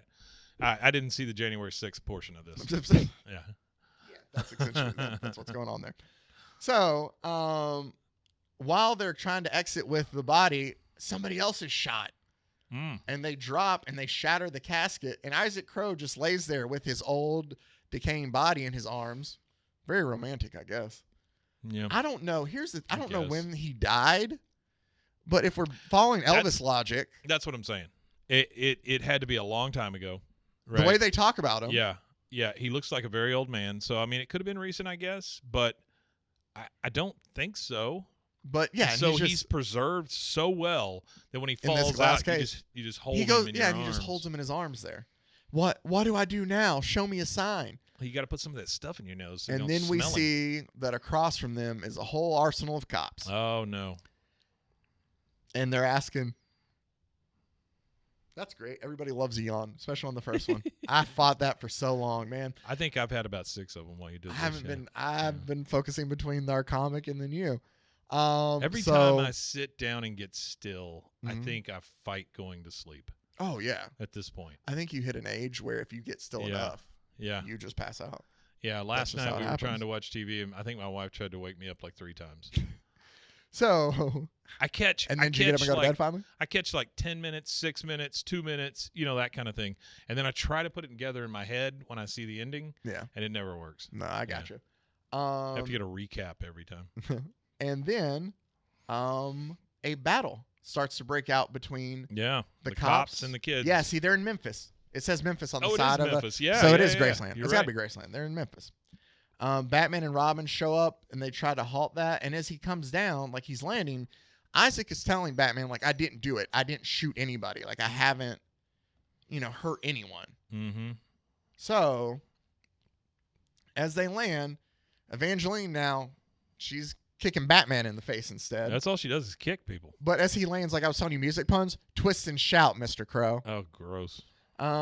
So while Batman's dealing with his girlfriend, Robin tries to help him, and he's like, I know you didn't shoot that gun. Like someone's trying to, and he gets punched, and Isaac Crow runs away again, and they're having to deal with like the battle between the Isaac Crow supporters and the cops. Mm-hmm. It's funny. I'm catching up on The Boys. We talked about this the second time we mentioned The Boys this episode. Yeah. And I just watched the first episode, and it's very much kind of in a way how you had the Starlighters versus the Homelander people. Yeah. It's like you have Isaac Crow's defenders Rockers. and the cops, and it's the Rockers. And so back and forth, and Robin is just getting beat up, and Batman is going toe to toe with Evangeline, just fighting her back and forth, and she's giving him everything he wants. Does she have any kind of backstory? No. She just shows up and starts kicking. She doesn't have any backstory in this whole thing. Iron Foot. So, but she tells him, like, he's the man I love. And Batman kind of knees her in the face and goes, you can write to each other in prison. Okay? Thanks, Batman. And then this guy yells out, hit him high to Batman. So they all kind of gang up on him, and more people kind of look to attack Batman. And Robin tells him, like, didn't I tell you she knows how to fight? And Batman goes, she's been trained. So have these thugs. And Robin goes, and one of them shot the cop. And he's like, after another shot the rioters from behind police lines. So he's putting together that there are people like trying to instigate these skirmishes to keep happening. And that's when like, hey, Isaac's gone. And Batman goes, as I expected. this is all like a well-orchestrated chaos. And it was, well-orchestrated it was a diversion. This proves Isaac's being framed. How damn big is that plane? Massive. And Batman goes, it does matter whether others are manipulating his insanity or his insanity is manipulating others. Why would the wings be so big on that damn plane? What use does that? I have no clue. Huh. It is extremely large, and the cockpit is very small. And Robin tells him, he's telling the truth. He's not insane. And Batman goes, insanity reverberates in every chord of this music you love. Because even though he knows everything about music, he still hates it with a passion. So Arkham Asylum all of a sudden. Yes, because Batman decides it's time to show Robin how evil music is. Oh, shit. And we will get into how evil music is right after we come back from this break. Right here on Bros, Foes, and Heroes.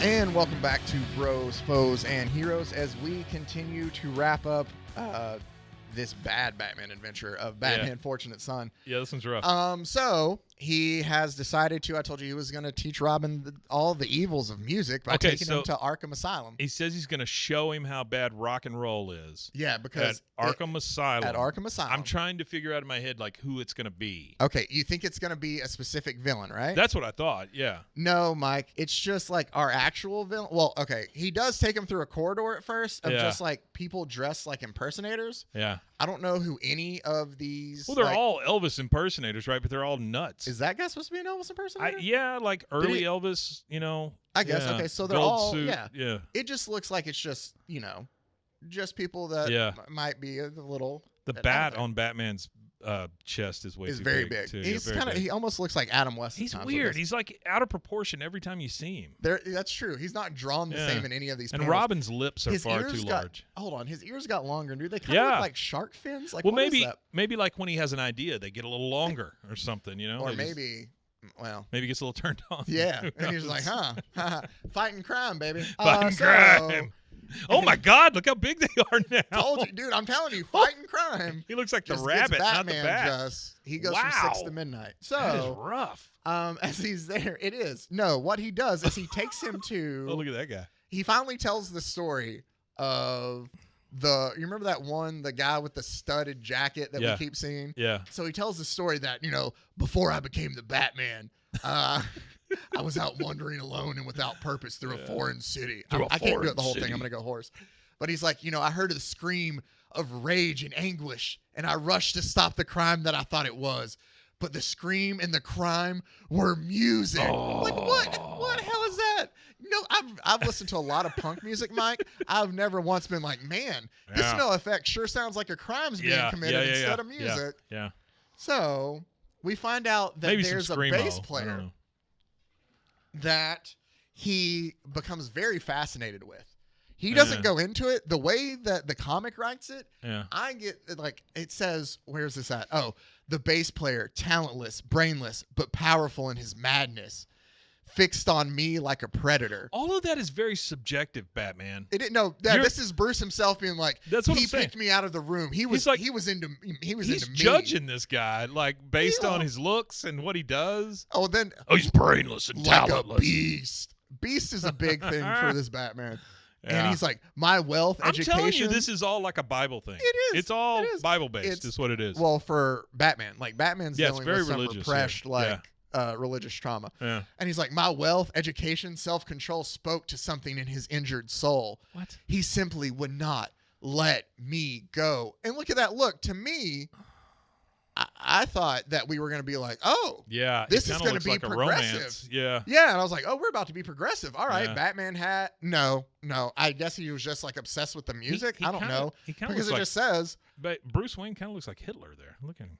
It's the shadows. Oh, it's always the shadows. Yeah. Every time you say that, it's like a shadow from someone else. Even for Hitler, it was a shadow. Like, after weeks trapped in his obsession, I finally shook my way free. And then he turned to his predatory hunger, essentially to the other girl who was obsessed with him, and he eventually killed her. is what he says. Yeah. I was too late. And look at how massive his ears are. So apparently also in typical Bruce Wayne Batman fashion, not only does crime get him excited, but being very, very sad gets him excited too. I like her purple blood. It is very purple. Yeah. Well, I like that her hairstyle looks like it was some of those Barbies that you see. That yeah. It's like the bad Barbie, the weirdo Barbie. It was before. You remember Rugrats, Mike? Oh yeah. It was Cynthia from the little doll that she had. Yeah. So now he takes him to the deeper part of Arkham Asylum. You think he's going to show him somebody else? No, he just takes him by the regular villains. Edward Nigma. The There's Joker. some that says that's supposed to be Joker. Two faces in it. No, all they do. They just have them around so they can bring up like music bands because it's a music comic. Yeah. So like, they all want to kiss Robin, which is kind of weird too. That's a thing that I don't get. Like there's, we understand you here. How about a little kiss? Like it's all that. And I don't get this at all because Riddler brings it up too. Riddler brings up the band. That's what it is. No, Batman brought him to Arkham Asylum. You want to know how rock and roll music is so evil? Look at all of our rogues gallery. Talk to you about their favorite bands. That's essentially what it is. The Riddler says, "Let me teach you to decode the harmonic puzzles of the question mark and the Mysterians." Yeah. What the hell does that mean? No clue. And he's like, or do you prefer Nelson Riddle, which I have no clue who that is either. Anyway, let's see. ABBA. Yeah, he makes another ABBA reference. And then, he tells them, and who do you like? Dent, they're talking to Harvey Dent, Two-Face. Who do you like, ABBA? And he's like, I prefer Black Sabbath. It's all, honestly, just to get bands in there because this is a music comic. Robin's still standing there listening to them talk about bands. He's just like turning around like, quit touching me. They just tried to choke him to death. And kiss him. And he's still standing there. They're trying to choke him and kiss him. Choking and Kissing. I love that band. That was great. That was actually a really good band. It's a good one. And then Robin tries to breaks away and he runs out of there like scared.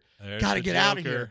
And so he leaves and he runs away. He's like, my parents, or he's just like, that's him. Like he gets out of there, he's like, that's him. That's Batman. Like, all alone in that dark mansion after his parents died, always death and madness and sorrows. Like, I'm not like that. I don't have to be all bah humbuggy like he is. Robin needs shorter shorts. His cheeks are hanging out. That's what I'm saying. Like it's Daisy Dukes for Robin. It looks like he could be a Lakers girl. Like short that's those good. Shorts are. Yeah, I like that. I mean, is there a Robin? He's got super long legs too. Is there a Robin bird up on top of that lantern there? Maybe. Yeah, everything about this is so on the nose. Like, these bad guys, they look Black Sabbath. Yeah. I mean, there's more there goes to the it. bird. It's flying off. Oh, it is, and it's red. It's a red robin. I missed that. Yeah. Why? Because that is dumb. We want to bang you over the head with stuff. We're back to Isaac driving again with Blelvis sitting next to him because there's always Blelvis. Blonde Elvis. What else are we gonna call him? Yeah. So, Robin just hops onto the top of a bus because he has an idea. And Tour bus. Yeah. But it's not like Isaac Crow's tour bus. It's just a tour bus because he has an idea of how he's going to save everything with this. Sure. And he's like, Batman's just too dark. He doesn't get it. Like, he has a problem with music. He's never going to be able to understand this. I got to go do it. He gets to wherever the bus is going. They all get out and he goes, oh, crap, it's Judas Priest. So the king, the god, tells him to pull down this road. And he's like, is this the end? He's like, just some buddies of mine that I want you to meet. He's always dressed like a different version of Elvis. Why does Blelvis look like Eminem? Because he's blonde. Okay. I don't know. That hat. Here are the rock gods. I don't know who these people are. Oh, that's fantastic. So you got Jimi Hendrix in the back there. I'm gonna let you guess. I think over to the I don't know who it is. On the far one of them right. might be Buddy Holly, but there's no glasses. But no glasses. Yeah. One looks like Charles Manson. He's still alive. The glasses fell off in the airplane. Yeah. One looks like Prince. Maybe. I think the guy on the far left. No, it's not. Well, maybe. I think it's like an homage to the guy from The Doors. Oh, Jim Morrison? Yeah, Jim Morrison. And I think that's maybe a Janis Joplin kind of amalgamation of like three different characters or three different people. Yeah, that can make sense. Yeah. That's what it is. I don't know if they're real. Is there much? And I think that's just a homeless guy. No, to me it looks like Charles Manson. Yeah. So okay. He was very musical. They come to join him on the drive too. They hit him with their car. So here's the deal. As he's like, maybe we can get us up a game together.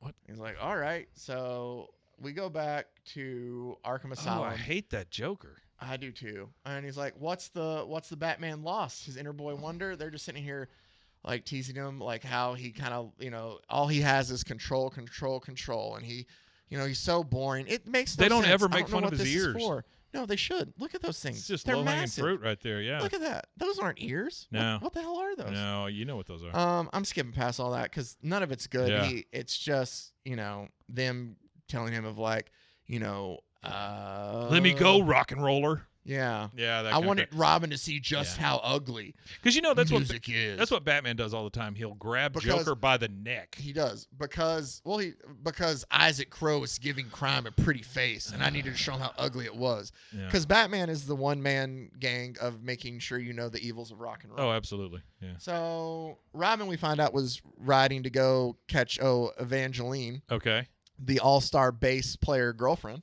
Bigfoot kicker. To tell her, like, hey, like, you got to hear me out. Like, somebody has to save Isaac. Yeah. And the only ones who can do it are you and I. Like, there's something wrong with him, and I know that. We got to go save him.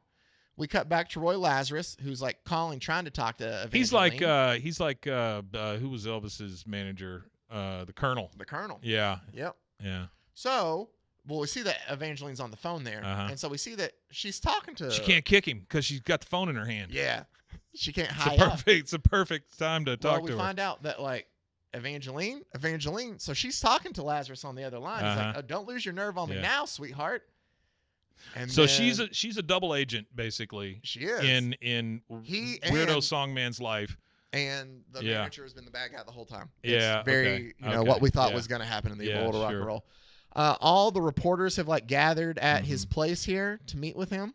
He's like, I've returned home to Mississippi. I'm not going to do a Mississippi accent. Oh, thank God. Because this is also the home of blues and country and rock and roll, and it's God.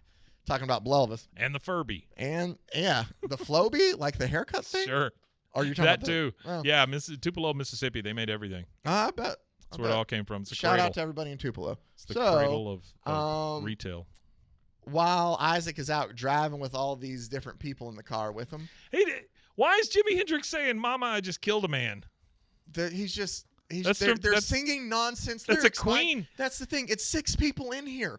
Not a single one of them, not a damn thing they're saying is important to the story at all. Well, it's gibberish, the whole thing. But that every day it's getting closer. That is actually a Buddy Holly lyric. They're song lyrics. I say that, but I'm saying it's just all song lyrics. But you're down in the left-hand corner, you got a guy that very much resembles Jimi Hendrix singing Queen lyrics. Yeah. That doesn't make... Okay. So I say that it's all gibberish. It's all song lyrics. Yeah, it is. It's terrible. It's sung by amalgamations of people that don't look like the people who made them. Yeah, it's not great. So it's just without rhyme or reason. Right. I got a little too into that. So... Who's the crazy man in the middle? Charles Manson. So no, that one. Who's that? That's the guy that was right there. Oh, okay. It's just him kind of. He looks very different. And then they all start singing like "All You Need Is Love" by the Beatles. They start singing going that faster together. than a roller coaster. Yeah. And he starts singing with it too. It's a different song, but I'm just saying that you need. Yeah, it just reminded me of that. They all start singing together, and he gets turned like he like. Oh, now the guy looks like Freddie Mercury. That is true. That's the Jimi Hendrix guy because it was in the front seat with him. But. Okay. So he kind of veers off the side of the road, off the bridge, and they're like, all together now. And he's like, they all get out, but they leave him in there. What the hell does that mean? And he chugs some more. No, in mute. What in mute? Nostril agony. Agony. I guess like that. Okay. All right. So he's like, is this real life? Is this just fantasy? Well, is it pleasure? That's Queen again. Yeah. So they all get out to push the vehicle like good, helpful ghosts would do. Yeah, sure. And then he just says love, and he sees them there. I'm going to go ahead and tell you this. I'm going to go ahead and tell you the same thing I said about Ghost Whisperer. Ghosts can't push a car. That's not a thing. You're correct. That's not a thing. No, you're absolutely correct. They can't. Yeah, no. They can't. Oh, they didn't? Well, no. Is that what you're saying? No. You'll see. Oh, okay. So, while Batman... I told you this was a dumb comic, Mike. Yeah. While Batman it's a big looking screen. into Roy Lazarus more, since we figured out, he's our big bad. He needs to keep his eyes on the road. Worked at like a security company, a costume and makeup. Yeah. a firearm exchange, transport services. That's just something you write in down. the flesh, celebrity impersonators. Oh, I see. So that's who they were. That's dumb. So got it. Robin's essentially like Evangeline tells him like all I can do is just like lay down a baseline, man. Like I need to find a guy to make a dead man jump. Yeah, she says, yeah. She can. Like all I need to do, like Isaac's the guy who has the music. Like without him, I'm nothing. She says, "Who's going to put me on MTV?" Well, nobody, because he blew it up. Yeah, he blew that up very early with that grenade. He hit that great precision weapon of grenades. Yeah. And they're driving, and he's like, "Well, what else is?" He's like, "But what is he without the song running through him?" And Robin very smartly goes, "He's still a human." And she's like, "Yeah, but like, what else is he, man? He's just that." Like, she's just very much like, if he's not his art, what is he, man? Like, that's how she's like talking to Robin. Oh. And Robin just kind of gets tired of it. He's like, you wanted him. Robin's like an emo kid in this thing. He is. You set him up. Like, Robin's world has been falling around him while he looks like a, like an. I'll be your boyfriend, but I don't wanna. While he looks like a elementary school teacher for half the time, and Robin He's got giant lips. Yeah. Weird. He's like, you're the ones that are behind all of this. Look how. There you go. Look at Robin. You're the ones behind all of this. And, what word do you say where your mouth is that wide open? I don't know. I just did it with my mouth. I can't believe I did that. Please skip past that, people. Oh man. So. Oh boy, look at this. And now they won't even let you die. He's just talking kind of to himself. Well, it's all these Elvis impersonators, right? He comes to Vegas where there's nothing but Blelvisers. Oh, the stamps. All the stamps. He goes to write a letter because we find out there was one thing we found out through this that the newspaper was getting letters signed by Isaac Crow about how he wanted all the fellow musicians to rise up against the music industry's lies and how he wanted all of his fans to follow along with him. Yeah. The thing is, he didn't write any of those letters. This is going to be the only letter he actually writes. I got This is the one that he sits there and sends off now. So he drops it in a mailbox, and he sings his song to himself again that played all the way throughout. Here. So Robin goes, you hired some impersonator to keep showing up and giving him orders from the god? Yeah. Every time, Mike, every time that he had a vision of Blelvis, it was just a costumed impersonator I guess crawled through his bedroom window and hung out there until he showed up. Was she drugging him or something? Or was she drugging him or something? I guess. Okay. He goes, Robin says you probably slipped him some kind of drug to him when he didn't even know. And then you followed him to make sure he kept going down this road of insanity. Yeah. Like y'all have been doing it to him because you thought, it would turn him into like this martyr kind of.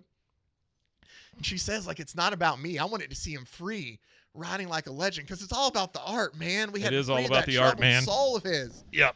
We had to free him, Mike.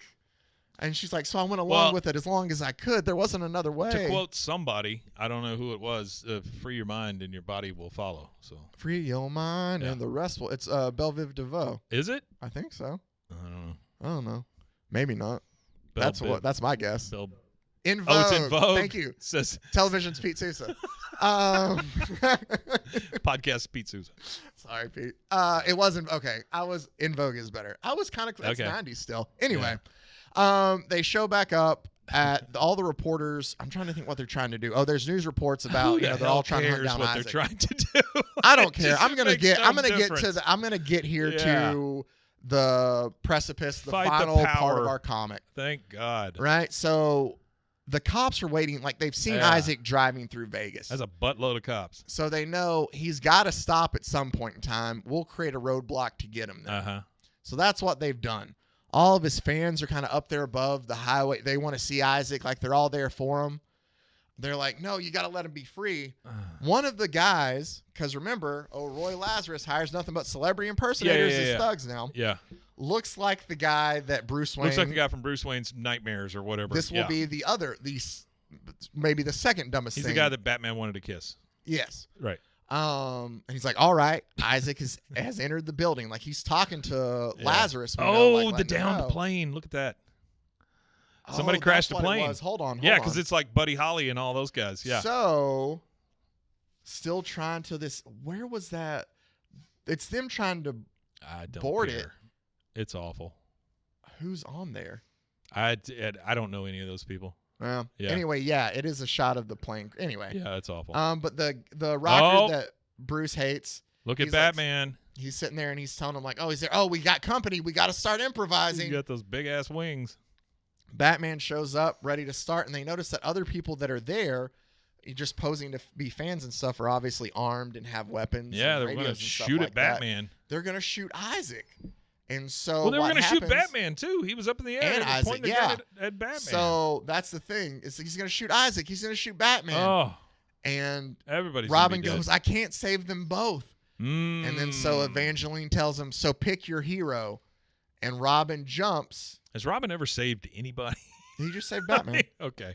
Because he kicks the guy shooting at Batman. Because he kicked Bon Jovi in the face. And he kicked Bon Jovi in the face, and it goes through Batman's wings. Sure. While Evangeline chooses her hero of crashing in to stop Isaac before he gets to them, because he was just going to try to drive straight through. So many shots at his windshield. And there's guns shooting at his windshield. And Batman lands on the hood of the car, and he's like, ladies and gentlemen, our apologies, but this performance has just been canceled. That's so dumb. And I will now like ladies to and gentlemen, you to the rest of our episode of CSI Miami. What the hell was that? Ladies and gentlemen, Batman has left the building. So he lands on there, and they're all trying. Like the police have drawn their guns. Everybody's waiting to see what happens. They're like, those bullets were fired by goons hired to provoke a violent incident. This is Batman telling everybody. Yeah. But not to hurt Isaac Crow, the cash cow their employer is exploiting. Strike now and play into the hands of one greedy man trying to make himself richer. Typical Batman dribble. Thanks, Batman. And so I'm Batman. So the two of them, he's sitting there and he's like, "What?" Isaac is like kind of coming through from, the car crash and stuff. Yeah. And Evangeline's sitting drugs with are him, wearing off. And he goes, "What else is left? Plea bargain, minimum security, community service, big royalties." Yeah. And she tells him like, I picked my hero, Isaac. It's a sweet little moment. Yeah, it's very sweet. And by the way, I've been manipulating you for years, but I love this. You. Yeah. She goes, you just pick the song. Yeah. And he goes, but there's no new songs left to play. A mop. Just the old ones with a brand new beat. A mop, Baba. It's from like the start of Little Richard is what I'm thinking. A mop, Bob. Like, from Tutti Frutti. That's what I'm thinking it's going for. God almighty. See, a mop. I think they're about to play Tutti Frutti. Yeah. And they start playing together. That is the most rock and roll song ever. Yeah. Yeah. It is. Well, for the time. It's pretty rock and roll for the time. Okay. Lyrics-wise, I get it now. But I know without that, Michael J. Fox maybe never came back to life. That's very true. Yeah, he that was is very erased true. Without that song. No. That's not Little Richard. I thought that was Chuck Berry. Just go with it. It's fine. Yeah. Yeah. You're just butchering everything. At least I knew that one this time. Bop-a-lop, so they start playing that one last song, and the cops just unload all their guns on them, and Batman's just like, yeah. Robin's upset. Somehow they do not. All they do is graze her in the arm, but he is riddled full of holes. Sure. So these are the most accurate policemen you have ever seen in your entire life. That is an accurate, that is a totally justifiable reaction for blowing up a building. You just shoot the guy until he's full of holes and dead. Yeah. Yeah. Okay. And so we scroll down and we see that the rocker walks up and goes, "Hey, is he dead? Dead?" And there's a smile, and Batman, dead like you should be. And he punches the guy, right? Which it looks like the woman. There goes Pete. It looks like the woman who he had, fought earlier. Yeah. He's like you would be if I could let go of you. And it flashes back between like Bruce and him. Like he's having like this moment. He's like, I tried to shut you out then. Shut out the beast that stirred the beast in me. The beast that stirred the beast. Beast on beast action. That is beast bestiality. on a cracker. So Batman is into bestiality, confirmed, I guess. Sure. Once I lost There's myself, your quote. Be the beast, and I stopped you from killing the woman who loved you. Then I saw myself in daylight, and I ran from the beast. I couldn't surrender to its instincts. You know what this kind of reminds me of, honestly? Remember when we did those Ultimate Warrior comics? Yeah. Yeah, it is kind of like that. The art is even similar. Kind of, but it just reminds me of the weird, like, just self of, I am the warrior. All of it runs through me. He has such an internal struggle. Yeah. Anyway, and he just keeps punching this guy, right? And attacking him while he's going on this. Just punching him. And Robin goes, Batman, stop. He's just a thug in disguise. It's not really him. And Batman goes, I know. Do you think I'm insane? So he's just beating the hell out of a guy. Yes. Okay. I do definitely think you're insane now for you to still beat him and talk to him like he was that guy. Yeah. Well, he literally told the guy he should be dead. Yeah. And then he just beats the hell out of him. And then Robin's like, Stop, Batman. Well, it's not the guy. Batman's like, oh, I know. I'm not an idiot. I know this is just some random innocent civilian I'm beating up. I know he's a mailman. I'm going to beat him up anyway. Oh, man. I'm Batman. So he's like, officers, arrest this man. For what? I beat the piss out of him. Now arrest him. But we're not done yet because he's like, Evangeline, you're hurt? And he's like, or she goes, that's why they build jail wards and hospitals, kid. What? Yeah, she knows she's going to jail. Oh, no. And he's like, she like goes just and to touch his dead head. Yeah. I'm trying to get to the last part. Batman then goes, because who's the big bad in all this? It's Roy Lazarus. We got to go hunt him down. So they show up at his mansion out there in Memphis, and they kick down the door. There's a lot of doors being kicked in this thing. And Batman walks into a room full of nothing but Elvis impersonators with guns. And here's what I love, Mike. It's Batman and Boy Robin. Let's kill him. Rebel God, movie star God, fat God. They just call them whatever they are, and then God after it. I guess it's too much to hope for narcotics agent God to bail us out. What does that mean? Narcotic? It's an Elvis impersonator that dresses like a narcotics agent. But why would that bail him out? Because he looks like a narcotic. I don't know. Anyway, he's like, they beat up all the impersonators. Not only does he have just the God or Elvis impersonators, he also has like Isaac. Where's it at? There's later on. He also has like Isaac Crow impersonators too. Robin says, "Let's be cruel," like Elvis song. Yeah, he does. It's very dumb. Like Roy Lazarus, like just imagine when the people see like Isaac Crow out there walking around. Like, he's going to send them out for them to have visions of Isaac Crow to think that he's still alive. Kind of like the same way that people thought Elvis is still alive, I think is the bit there. He's hiring impersonators to go out to make people think that, like, You know, people don't realize, but this is loosely based on Push by Sapphire. I don't think so. It's not the same book that I remember. So, okay. He leaves Batman to fight all of his little cronies, and he leaves to his office, and Batman follows after him. And the guy tells him, he's like, I'm supposed I'd have been happier if I'd never deduced the truth. My mother, after all, close to me, or chose me to be wealthy, the fortunate one. But he was the real one, seducing the feverish, lonely, love-starved soul of mankind. Is he saying he's his brother? Yes, he is. Rocking all night long with the muse, the harlot, and the goddess of his music, and finally dying with her. All I ever wanted was to make them feel the way he did. All I had was all my chicken restaurants. He's like, but the dream was too big for you. Too big. Don't you see it? Isaac Crow is the pop myth of our age He's now. still talking to him as he's punching people. Yes. And the evil manager who created him will burn in the American fever dream. He has made himself out There's to be the cross again. Yep. There's that cross again. And he's like, forever. And Batman goes, no. And he looks out there. And what is it, like 2 stories? Who? He's jumping off the balcony. Yeah. It's like 2 stories. Yeah. Well, you're not dying unless you fall on a cross. Unless you fall on the cross and you knock the corner of it off and it's blood soaked. He literally fell on his own petard. He just jumps off to kill himself then to get away from Batman. And then we just cut back to the Batcave. Jesus. And they're looking at the last letter that Isaac Crow ever sent. And he goes, no invisible ink, no microfilm, no nothing. Isaac Crow's last letter, his only real letter, is just a blank piece of paper. Well, that's not a letter, Robin. And Batman goes, Valerie's perfect poem. And the radio starts playing, not saying I'm too good for that. It's just not what, it's because it's just not what I want, the Isaac Crow song that's playing. And Batman turns it off. And he goes, nothing. Silence. And Batman goes, hey, or Robin says, hey, you said we could play music. I don't in think the cave Batman's now. ever said, "Hey." And Batman goes, "Yeah, only if we take turns. And now I want to hear Mr. Crow's final and perfect composition. Silence."